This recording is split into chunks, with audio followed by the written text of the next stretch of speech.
That's Randy from the Big Boys. And these are some unpublished photos that my wife took back when she was a youngin' in Austin. Starting out with this little collage of photos. She knew Tim, and she knew him through a friend of hers mom that worked at the library that he worked at. You see, he got the double mohawk. I remember that about him. He was old. We weren't that old, but he was older. But anyways, they used to chase the bats out. He worked at the UT library, and she supplied him with 5 photographs that they had, and one of them got published in what skate magazine your picture was in? Thrasher. Yeah, so 10th anniversary Thrasher with the Big Boys. And that was her photograph of them. They didn't have any good photographs. She was like 12, 14, 15, 16 when she hung out. I met her when she was 18. But anyways, we got a whole shitload of stuff to go through. These are all punk posters, fanzine flyers. And I got about 6 of these videos to do, so get ready for a good ride. Some of this might be the only stuff. A friend of mine was friends with the Butthole Surfers and they did a pancake breakfast for them to raise money when they were going on their first European tour back in the day, because I was there. Anyways, and I wasn't as angry, but I was sure mean. Don't play with me. Anyways, so I had a lot of fun. I was there when Pogo went to slam dancing. It was cool. You know how slam dancing got started, or what they call the thrash or the mosh pit?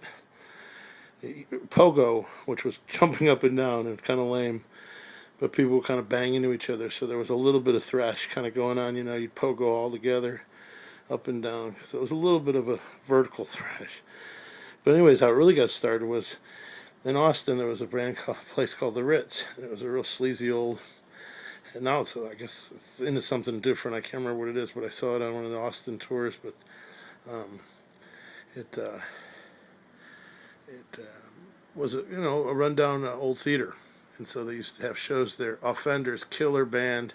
It was all young dudes, and they were like a real heavy bass thrash. I hope you're getting all this stuff. Some of this artwork is really great.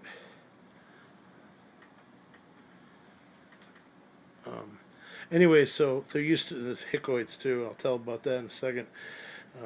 Anyways, we used to get Air Force guys that would come in looking for chicks, and they were 19, 20, 21 years old. They were hip and cool, but they were in the Air Force. They're coming from the base, and they get leave for the weekend.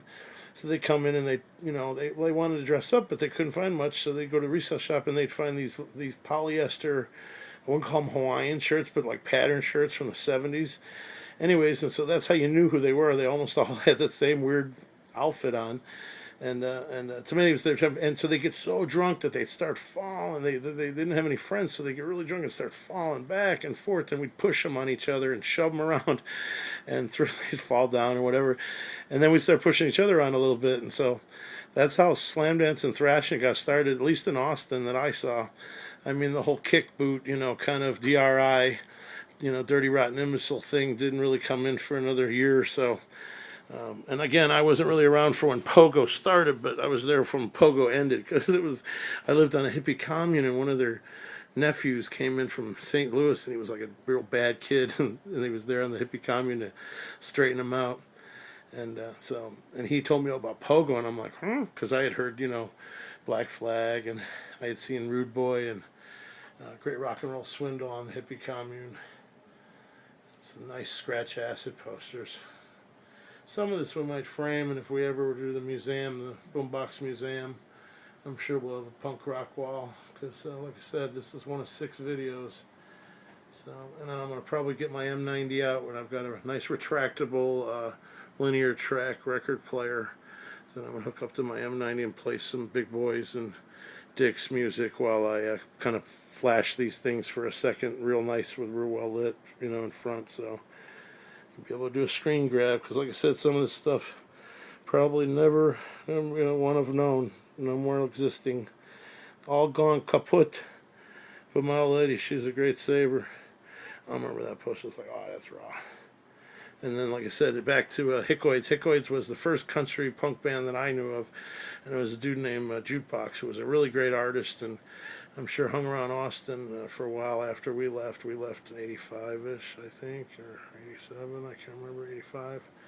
But yeah, so this is the punk rock stuff, and we got a whole bunch more to show, so I hope you enjoy it, and maybe the only you've ever seen of it, and it's not for sale, sorry. We're not interested in selling because we got more to show, so enjoy the videos. Bye.